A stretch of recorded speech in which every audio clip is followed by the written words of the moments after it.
Bien, contamos con la presencia entonces, repito, de las partes necesarias para continuar con esta diligencia de juicio oral, en donde como problema jurídico se nos ha planteado la necesidad de establecer si es posible absolver perentoriamente a los procesados, a los acusados en esta causa penal. El marco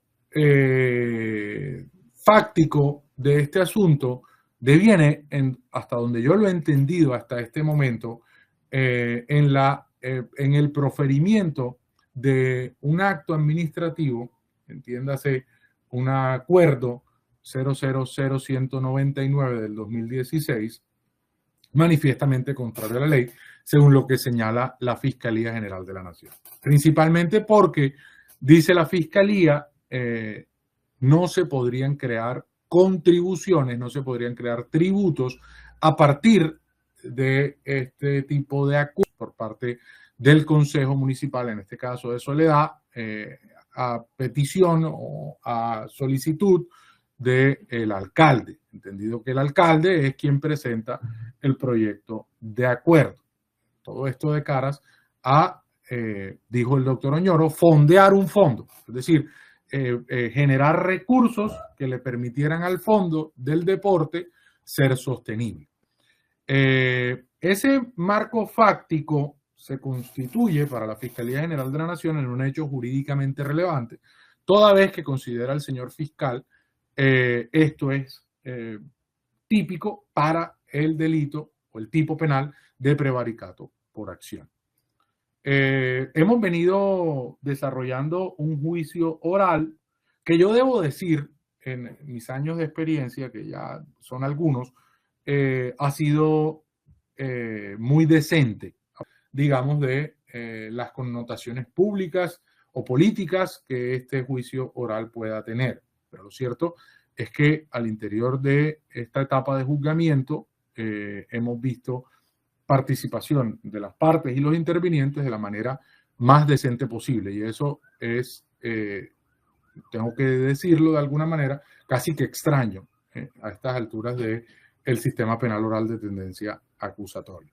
Dentro de esa decencia terminada la práctica de las pruebas, el doctor Alfredo Peña principalmente levanta la mano y plantea una absolución perentoria. Entre otras cosas, que esta ha sido su teoría de caso. Es decir, el doctor Alfredo Peña, desde los alegatos de apertura, viene manifestando que no hay tipo objetivo.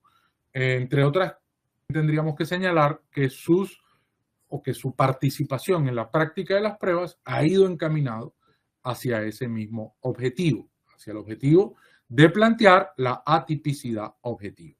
¿Por qué la necesidad de la tipicidad objetiva? Porque la figura de la absolución perentoria plantea, ya lo hemos dicho, que terminada la práctica de las pruebas, el fiscal o el defensor podrán solicitar al juez la absolución perentoria cuando resulten ostensiblemente atípicos los hechos en que se fundamentó la acusación y el juez resolverá sin escuchar los alegatos de partes intervinientes. Cuando se hace referencia a esa expresión de ostensiblemente atípicos, ya la orientación jurisprudencial ha sido clara en señalar que se está planteando única y exclusivamente carencia de tipo objetivo. Desde nuestro esquema primordialmente finalista en el Código Penal y de Procedimiento Penal, entendemos que para que una comisión, es decir, para una conducta se convierta en punible, tiene que ser típica, objetiva y subjetivamente antijurídica y culpable. En ese orden de ideas, el estudio que hoy nos obliga tiene que ver única y exclusivamente con el análisis de si en este caso en concreto se ha podido establecer, se ha podido demostrar la tipicidad objetiva. Esa tipicidad objetiva parte del propio tipo penal. Señala el tipo penal de prevaricato por acción, el servidor público que profiera resolución, dictamen o concepto manifiestamente contrario a la ley. Esa es la oración gramatical que constituye el tipo penal. En ese orden de ideas, son elementos del tipo objetivo, un sujeto activo calificado, en este caso servidor público, para el caso en concreto se encuentra estipulado un alcalde y los concejales del municipio de Soledad. Un sujeto pasivo, el Estado, respecto a lo cual no tendríamos ningún inconveniente. Un objeto jurídico, la administración pública, es decir, que esa administración pública, perdónenme un segundo, que esa administración pública sea quien finalmente exija el cumplimiento del principio de legalidad como expresión del Estado de Derecho. En este caso en concreto, el titular de la acción penal, el señor fiscal, exige a través de su acusación el cumplimiento de ese objeto jurídico, ese orden de ideas, de que se profieran decisiones legales por parte nada más y nada menos que del alcalde y de sus concejales. Un objeto material, es decir, una resolución, quiere ello señalar cualquier tipo de determinación de orden jurídico que pueda o que deba tomar el servidor público en ejercicio de su función. Por ejemplo, un acuerdo como el que aquí nos ocupa. En ese orden de ideas, nosotros estamos en presencia de, más un verbo rector, proferir, que significa lo mismo que emitir o dictar, sin que sea necesario inclusive que esa decisión se encuentre ejecutoriada ni que haya producido efectos jurídicos, simplemente con la firma se entiende proferido el acuerdo, proferido para efectos del prevaricato por acción, el objeto material, esa resolución. En ese orden de ideas, y hasta aquí tenemos que el sujeto activo desde el tipo objetivo se encuentra presente, el sujeto pasivo también, los objetos también, inclusive estamos en presencia del verbo rector. ¿Cuál es el problema? Y dónde plantea la controversia el doctor Alfredo Peña y por supuesto los doctores José Oñoro y Paola Oñoro, en el elemento normativo. ¿Qué dice el elemento normativo? Que esa resolución, entiéndase acuerdo, tiene que ser manifiestamente contrario a la ley. Esa contrariedad, entre otras cosas, no tiene que ser cualquier tipo de contrariedad, sino que tiene que ser una contrariedad ostensible, palmaria, notoria, grotesca, en palabras de las orientaciones, de las distintas orientaciones jurisprudenciales. El problema jurídico entonces que nos plantean el doctor Alfredo y los doctores Oñoro, Paola y José Ignacio, tiene que ver con establecer si esa carencia de ese elemento normativo manifiesta contrariedad con la ley del acuerdo 00199 de 2016 se encuentra presente, para decir que hay tipo objetivo. Ojo, en adelante la discusión sería de dolo, antijuridicidad y culpabilidad, con la cual ya meter. Es decir, yo en este momento no voy a pronunciarme, yo creo que sobra esta aclaración, pero la voy a hacer frente al dolo, frente a la antijuridicidad y la culpabilidad. Eso es objeto de otro problema jurídico. Y este problema jurídico que hoy nos ocupa tiene que ver única y exclusivamente, digo, con determinar si existe o no una manifiesta contrariedad con la ley por parte del acuerdo 0000199-2016, principalmente en lo que tiene que ver con el artículo 3º de esa resolución, para hablar del objeto material del tipo penal de prevaricato. En ese orden de ideas, señala el acuerdo número 0000199 de 2016, en su artículo 3º lo siguiente, abro comillas, el fondo se financiará con los siguientes recursos. Hay un punto, el segundo punto señala, los provenientes del pago del 1.5% sobre el valor de los convenios y contratos que suscribe el municipio de Soledad y los organismos descentralizados del orden municipal, cuya cuantía sea igual o superior a 26 salarios mínimos legales mensuales vigentes. Dice el parágrafo, será requisito para la legalización de los contratos el pago del porcentaje fijado en el presente artículo, con destino a la cuenta Fondo Municipal de Fomento y Desarrollo del Deporte. Les corresponde a los contratistas del municipio de Soledad y al de sus entes descentralizados, y aquí voy a subrayar, realizar el pago de la contribución aquí vista, siendo el municipio y sus entes descentralizados responsables del recaudo. Cierro comillas. ¿Qué plantean el doctor Alfredo y los doctores José Ignacio y Paola? Plantean que esto no es ilegal. Es decir, que existe en la ley autorización para que a través de un acuerdo del Consejo Municipal de Soledad se genere el cobro de una contribución.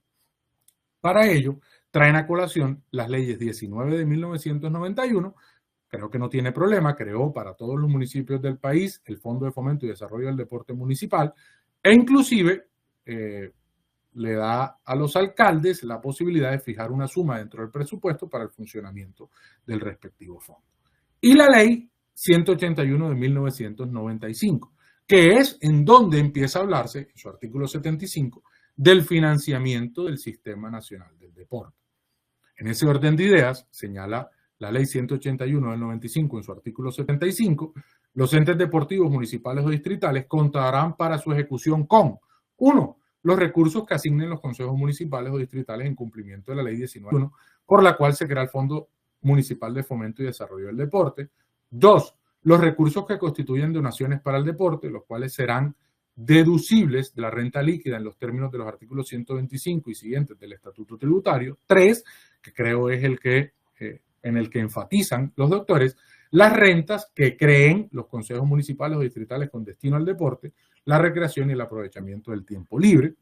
4. Los recursos que, de conformidad con el artículo 22 de la ley 60 del 93, correspondan al deporte, la recreación y el aprovechamiento del tiempo libre por asignación de la participación de los municipios en los ingresos corrientes de la nación. 5. Los recursos que el Instituto Colombiano del Deporte asigne de acuerdo con los planes y programas de estímulo y fomento del sector deportivo y las políticas de gobierno nacional. 6. Las demás que se decreten a su favor. Con base en esta norma, principalmente en el numeral tercero, cuando hace referencia a las rentas que creen los consejos municipales o distritales con destino al deporte y el aprovechamiento del tiempo libre, sustentan la solicitud de absolución perentoria los defensores y la defensora de la que hemos hecho alusión, para decir que esa norma permite la creación de contribuciones, la creación de tributos por parte del Consejo Municipal para, perdónenme o parafraseo al doctor Oñoro, fondear el fondo. En ese orden de ideas, nosotros tenemos que aclararnos el concepto de renta y su diferencia con el concepto de contribución. Como renta, entiendo los ingresos que constituyen utilidades o beneficios provenientes de una actividad, así como todos los beneficios, utilidades o incrementos de patrimonio que se persigan o devenguen, cualquiera que sea su naturaleza, origen o denominación. En ese orden de ideas, renta, entiendo yo, podría haber sido, dentro del presupuesto del municipio, un dinero que destinara el alcalde y sus concejales para fondear el fondo. Es más, se me ocurre, por ejemplo, que renta podría haber sido un valor recibido por el alquiler de una cancha, ¿cierto? Eso, en lo que yo entiendo, sería una renta, que es lo que permite el numeral tercero del artículo 75 de la ley 181 de 1995. Porque, por el contrario, contribución es un tributo cuya obligación tiene como hecho generador beneficios derivados de la realización de obras públicas o de actividades estatales, mientras que tasa es aquel tributo es un tributo cuya obligación tiene como hecho generador la prestación efectiva por el Estado de un servicio público individualizado en el contribuyente. En ese orden de ideas, lo que en este caso en concreto, a partir del acuerdo 00199 de 2016 se creó, fue una contribución. Y no lo digo yo, lo dice el párrafo del artículo 75 cuando hace referencia a la financiación del fondo, señalando expresamente que los contratistas están obligados a la realización del pago de una contribución para que se les paguen los convenios y contratos. Es decir, lo que se crea a partir de ese acuerdo 00199 de 2016 no es una renta o no es la utilización de una renta, es una contribución que es distinto a la creación de un tributo, a la creación de una tasa, que a todas luces no le es posible o no le era posible crearla al Consejo Municipal de Soledad ni a su alcalde, en virtud de un principio que todos nosotros conocemos y que se denomina como el principio de legalidad de los tributos, mediante el cual todo cobro efectuado por concepto de impuestos u otros conceptos tributarios debe estar previamente soportado en una ley, conforme al numeral 12 del artículo 150 de la Constitución Política Colombiana. El numeral 12 de la Constitución Política Colombiana, en su artículo 150, señala: corresponde al Congreso hacer las leyes. Por medio de ellas, ejerce las siguientes funciones. 12. Establecer contribuciones fiscales y, excepcionalmente, contribuciones para fiscales en casos y bajo las condiciones que establezca la ley. Es decir, compete única y exclusivamente al Congreso crear leyes a través de las cuales se puedan establecer contribuciones fiscales, a través de las cuales se puedan ejercer tributos, se puedan, cobrar tributos, cobrar tasas, que después podrán ser adoptadas, por supuesto, por las autoridades territoriales en virtud de la autonomía para gestionar sus intereses. En ese orden de ideas, nosotros creemos que, revisados los elementos del tipo objetivo, repito, no me voy a meter con el dolo, no me voy a meter con la antijuricidad y no me voy a meter con la culpabilidad, específicamente en ese ítem manifiestamente contrario a la ley, el acuerdo 000-199 de 2016, en su artículo 3, en el momento en que creó una contribución, es manifiestamente contrario a la ley. Y por lo tanto, se colma ese elemento normativo del tipo penal de prevaricato y estamos lejos de una atipicidad objetiva en el presente asunto que nos permita decretar una absolución perentoria. Es más, como argumento, el doctor, principalmente el doctor José Ignacio Oñoro, plantea la promulgación de la Ley 2023 de 2020, a través de la cual finalmente se crea o se le permite al consejos municipales la posibilidad de crear tasas para el caso en concreto de los fondos del deporte. Y dice el doctor Oñoro, esto podría ser aplicable por favorabilidad. Nosotros estamos lejos de esa interpretación, doctor Oñoro, por lo siguiente, porque esa ley 2023 de 2020, distinto a lo que piensa el defensor, ratifica lo manifiestamente contrario a la ley, que para el año 2016 fue el artículo 3 del acuerdo 000-199 de 2016. ¿Por qué? Porque la ley o el legislador es tan consciente de la necesidad de la existencia de una ley que permita la creación de tributos que se ve en la obligación de promulgar, de proferirlo, de producir esa ley que permita con posterioridad la creación de tasas o contribuciones por parte de los consejos municipales, para el caso en concreto, para fondear el fondo del deporte. En razón de estas, que espero hayan sido sencillas consideraciones, este juzgado segundo penal del circuito de Soledad resuelve denegar la solicitud, primero denegar la solicitud de absolución perentoria que fuere presentada por parte de los doctores Alfredo Peña, José Ignacio Oñoro y Paola Oñoro, de conformidad con lo expuesto en las precedentes motivaciones. Segundo, contra esta decisión proceden recursos. Tercero, esta decisión se les notifica en estrados a quienes tienen interés legítimo para recurrirla. Doctor Alfredo.